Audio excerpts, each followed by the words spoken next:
hi, Rebecca. Hello. How are you? I'm good. How are you? Are you? Not bad, not bad. Could you please introduce yourself? Who are you and in what organization you're working on right now? Sure. My name's Dr. Rebecca Barlow, but no doctor, just Okay, Rebecca. no doctor. So I'm a senior research fellow at Deakin University. I work for the Institute of Citizenship and Globalization. Okay, okay. And I understand that you designed this course. You designed this wonderful course that I'm sure everyone giving a rave feedback about this. Like, what do you have in mind when you were designing this? Well, it's always a combination. We've got to make sure when we're designing training that we're focusing not just on increasing knowledge, which is important, but also on building skills.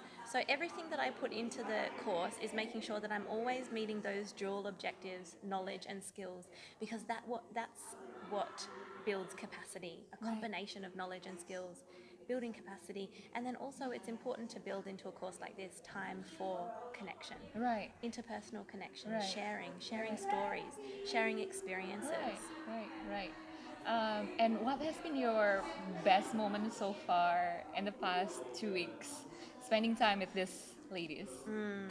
That's a very difficult question because there's just been so many wonderful moments. Right.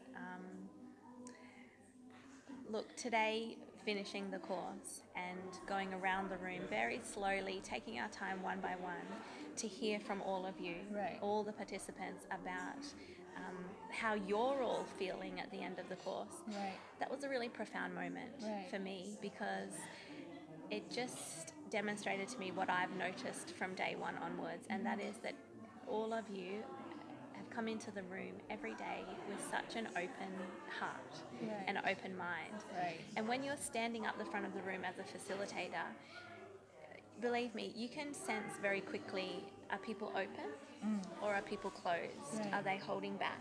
Right. And I just felt with all of you that every session, even when the topics were difficult or a little bit taboo or was difficult to understand, everyone was so open, and that allowed me to be very open as well.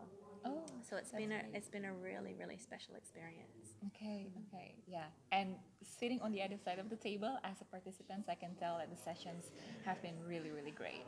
Wonderful. I'm so happy to hear that. Okay, and one last question Sure.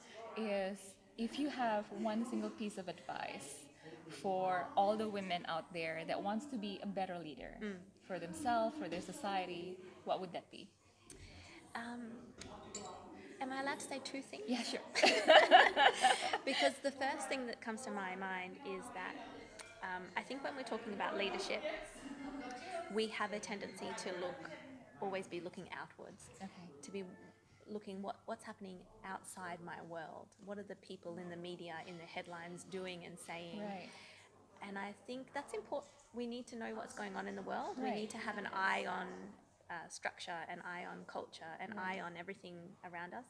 But we also need to always be taking the time to look inwards. We always need to check ourselves. What's my internal dialogue here? What messages am I telling myself about my own ability? What message am I then passing on to my daughter? What message am I passing on to my sister or my friend? Those interpersonal messages on the everyday level are just as important as the messages that are in the headlines Right. about leadership and about Right. women. Right. So looking inwards. Right. Because it shapes who you are, it shapes what your mindset is, and Yep. it shapes how the way you act in a daily basis. Exactly. Right. Yeah, spot on. We can't separate society and culture from our day-to-day behaviours and habits and, as you say, our mindset. Right. It's Right. totally interlinked. Right. And very often as female, like we are our harsher critics. Absolutely. So we need to be kinder to ourselves. Absolutely. And listen more. We need to be kinder to ourselves. We need to be checking this racing mind Right.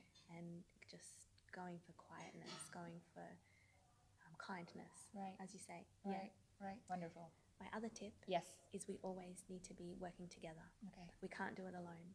So we're going to create space for more women leaders and build the structures for more women leaders.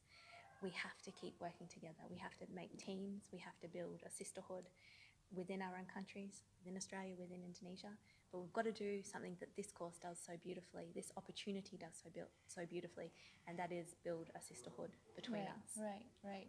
So thank you so much, Rebecca, Such a pleasure. for this time to do the vlogging in the middle of this hectic schedules. My pleasure. And for designing the course so beautifully and so inspiring for all of us. And I'm sure that everyone is going home bringing this wonderful memories and knowledge. And that's all thanks to you. Well, that's so beautiful to hear, but really it's all thanks to you because this course would not be a success if it weren't for the group, your group, the group of women from Indonesia coming over and being so motivated, so energetic, so inspiring. So the gratitude is both ways, believe me. Wonderful. Great. Thank you. Okay, you're welcome. Bye-bye. Bye.